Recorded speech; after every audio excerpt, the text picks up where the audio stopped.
June 12, 1988. It was a crisp winter morning in Buenos Aires, Argentina. The sun had just begun to rise, casting a golden hue over the city's airport, Ministro Pistarini International. On the tarmac, ground crews moved with precision as they prepared Aerolíneas del Sur Flight 502, a McDonnell Douglas DC-10 for its long journey north to Miami. Inside the terminal, the atmosphere buzzed with energy. Families hugging their loved ones, businessmen scrolling through papers, children clutching their toys. Among the 247 passengers, there were newlyweds heading for their honeymoon, a group of students excited for a summer exchange program, and an elderly couple visiting their grandchildren in Florida. At the gate, Captain Ernesto Alvarez, a 48-year-old veteran pilot with over 15,000 flight hours, greeted his crew with a calm smile. "Routine flight," he said, tapping his clipboard. His first officer, Luis Romero, nodded, checking fuel levels and flight plans. The aircraft gleamed in the morning light, engines spotless. Systems tested, everything perfect. At 10:42 a.m., Flight 502 began taxiing to runway 11. The control tower cleared them for takeoff. "Aerolíneas del Sur 502, you are cleared for departure." "Have a good flight!" The engines roared to life, vibrating through the terminal glass. Families waved from the observation deck as the massive jet lifted gracefully into the blue Argentine sky. Inside the cockpit, Captain Alvarez leveled off at flight level 330, cruising smoothly toward the Caribbean Sea. Passengers relaxed. Some ordered coffee, others flipped through magazines. Flight attendants smiled as they moved through the aisles, serving meals and chatting with frequent flyers. Everything felt peaceful, almost too peaceful. But 2 hours later, something changed. At 12:57 p.m., air traffic controllers in Caracas noticed something odd on their radar screens. Flight 502's transponder blinked twice and then vanished. "Caracas control to Aerolíneas del Sur 502, do you copy?" Silence. They tried again. No response. Controllers rerouted other planes to check for visual contact. Nothing. It was as if Flight 502 had been erased from the sky. Minutes turned into hours. The airline declared a communication emergency. The U.S. Coast Guard and several Latin American search teams joined forces to begin a rescue mission over the Caribbean Sea. Helicopters, naval ships, and reconnaissance planes combed thousands of square miles of open ocean. Yet, no trace was ever found. No debris, no life rafts, not even an oil slick. The weather had been clear that day, no signs of turbulence or thunderstorms. Radar logs showed no indication of mechanical failure, explosion, or distress call. Back in Buenos Aires, the airline's headquarters became a sea of reporters, flashing cameras and crying families. A woman named Elena Morales, whose husband was on board, screamed at the officials. "Planes don't just disappear. Tell us where they are!" But there were no answers. Day after day, the search widened.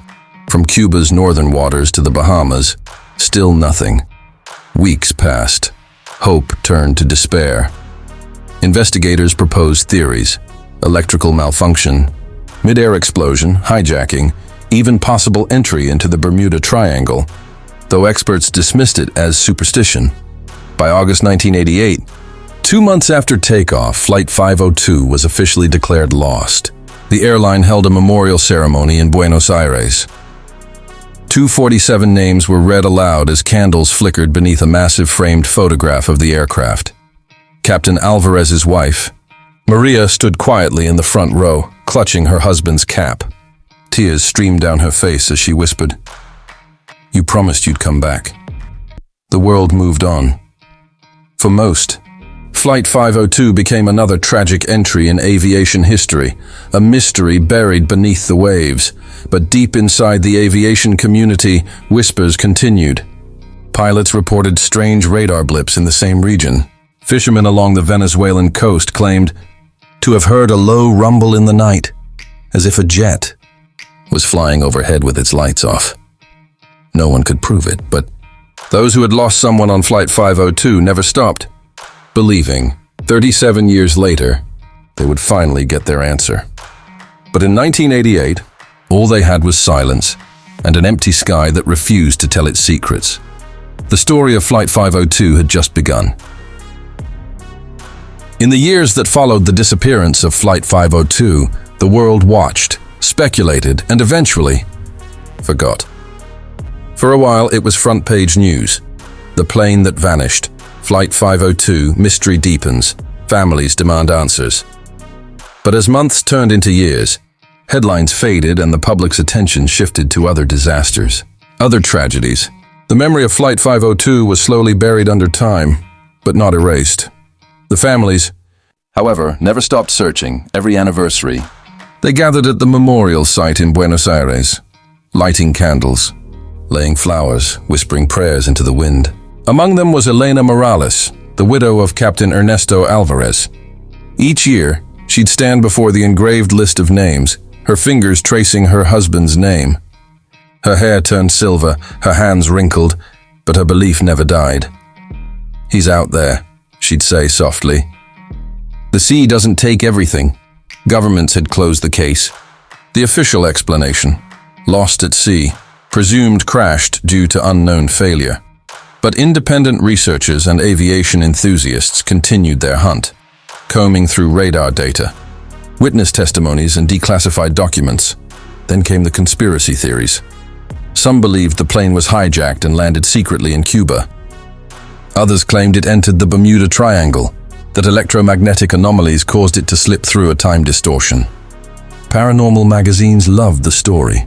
Flight 502, the plane that flew into another dimension. But science had no proof, and evidence was non-existent. Decades passed. Generations grew up hearing the story as an urban legend. Then came February 2025, 37 years to the day since the disappearance.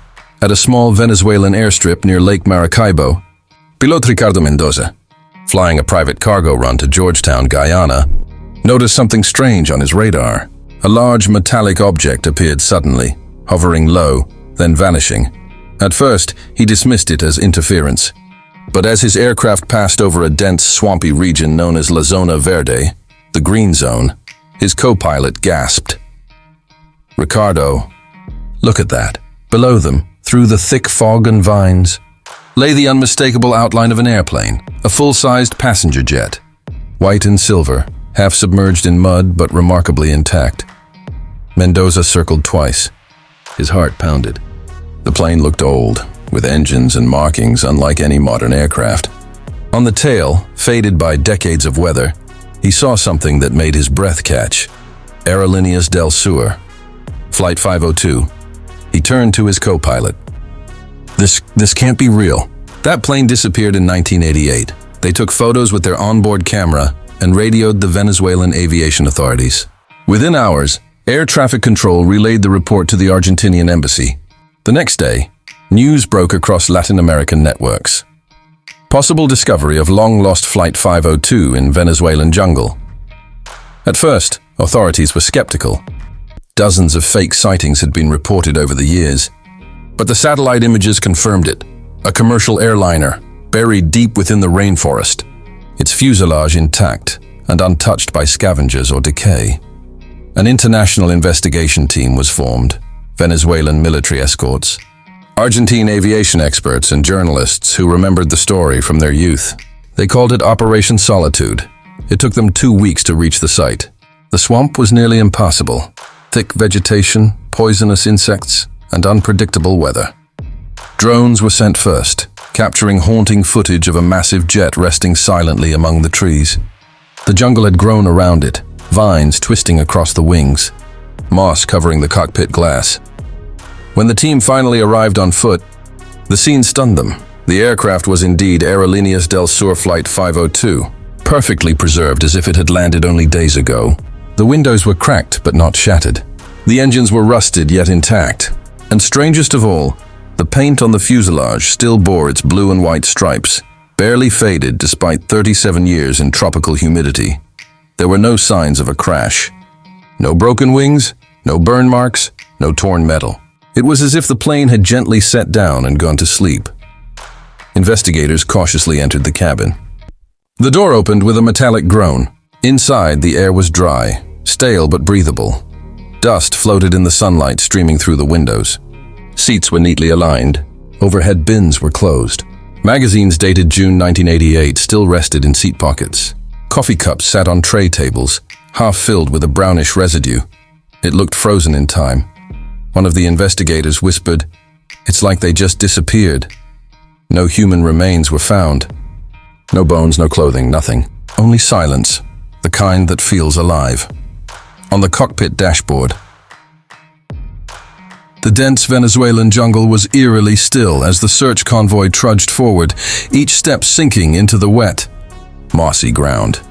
The team, composed of 10 investigators, 2 local guides, and a cameraman, had traveled for 3 days through thick vines, knee-deep mud, and suffocating humidity to reach the mysterious coordinates where the cargo pilot claimed he had seen the impossible.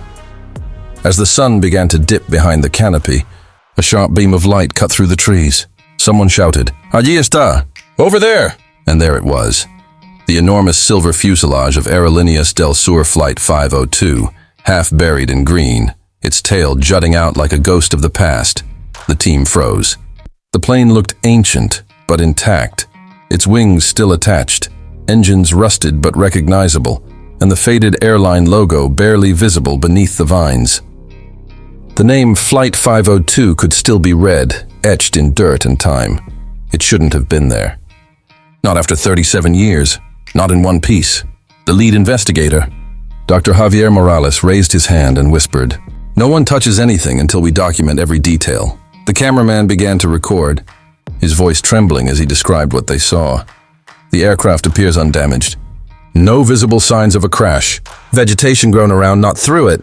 When they approached the main door, they noticed something strange. It was closed, not broken, not forced, simply sealed, as if locked from the inside.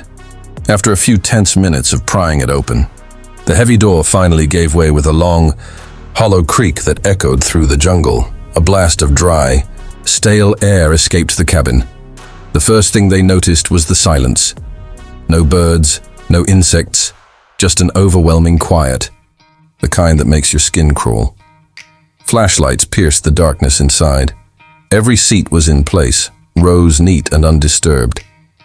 The aisles were clear, the carpet worn but intact. On several tray tables, half-filled coffee cups still sat, contents now hardened into a dark crust. A child's toy airplane rested on one seat. A newspaper dated June 12, 1988 lay open on another, its ink barely faded. It was like walking into a frozen moment in time. Seatbelts were fastened, oxygen masks untouched. Personal belongings, handbags, books, cameras were still there. But not a single human body. No skeletons, no bones, no signs of struggle or decay. It was as if 256 souls had simply evaporated. The team spread out cautiously. Inside the cockpit, the captain's chair remained upright. The control panels were coated with a fine layer of dust, but the dials were intact. The clock above the dashboard had stopped precisely at 2:14 a.m., the exact time Flight 502 disappeared from radar in 1988. "Impossible," whispered Dr. Morales, recording every second. "After all these years, how could this remain preserved?" One of the assistants, Lucia, pointed to the cockpit window. "Look," she said softly. On the outside glass, something faintly glowed under the sunlight. Handprints. Dozens of them, smeared, as if people had pressed their palms against the window from the inside. But the strange part was, the prints were on the outside. The discovery sent chills through the group. As night fell, the team decided to camp beside the aircraft. They set up floodlights and tents surrounding the plane like an archaeological site. Yet, even surrounded by modern technology, everyone felt uneasy, like they were being watched. Around midnight, one of the guards reported hearing faint noises from inside the fuselage, a soft, rhythmic tapping like footsteps on metal. When they rushed to check, the plane was silent again. They assumed it was the jungle shifting, the metal contracting under temperature changes. But deep down, no one believed that explanation. The next morning, the forensic unit began documenting the interior. They found flight manuals, logbooks, even meal trays with untouched food that hadn't decomposed, impossible under tropical humidity. The strangest discovery, however, came when they reached the rear of the aircraft. Hidden beneath the final row of seats was a leather briefcase, still dry and locked. Inside, wrapped in plastic, were several sheets of paper, typed reports, weather logs, and one unmarked photograph.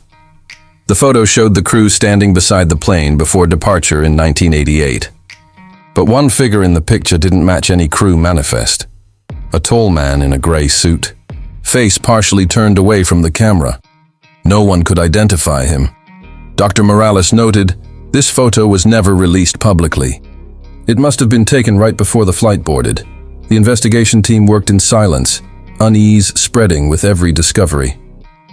The environment inside the plane seemed to defy logic. No mold, no corrosion on metal frames, and the electrical panels looked as if they'd been powered down only yesterday. By evening, they carefully extracted the black box recorder from beneath the captain's seat. To everyone's disbelief, it was still sealed, undamaged, and dry, its label reading, "Flight Recorder, Do Not Open."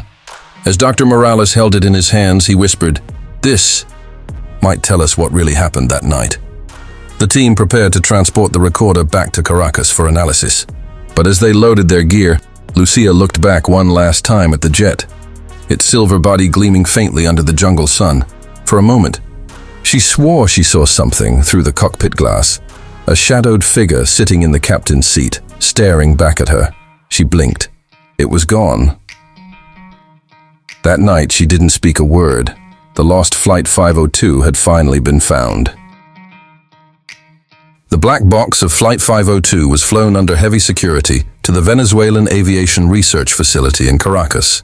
News of its recovery spread like wildfire across the world. For the first time in 37 years, there was hope that the mystery might finally be solved. Inside the lab, technicians in white coats gathered around the recorder. The device, though old, looked remarkably preserved, its orange paint barely scratched, its serial number still readable. A label confirmed it belonged to Aerolíneas del Sur Flight 502, last registered in June 1988.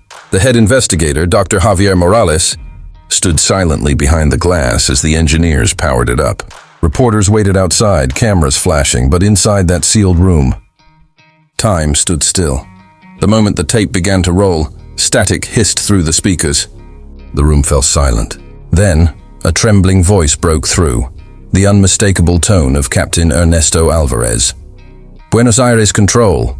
This is Flight 502. We're entering heavy cloud formation. Visibility dropping. Static." Then another voice, the co-pilot, Luis Romero, cut in nervously. "Sir, instruments are fluctuating. Altimeter's reading erratic. Compass spinning. Wait, what is that light?" A shrill whine filled the recording. It wasn't radio interference. It was something else. The captain's voice returned. Panicked now. "We're surrounded by light. Engines responding negative. My God." "What is this?" Then, an ear-piercing tone ripped through the speakers. It lasted exactly 7 seconds before the tape ended abruptly in silence. No explosion. No mayday, just gone. The technicians rewound and replayed the last 30 seconds over and over.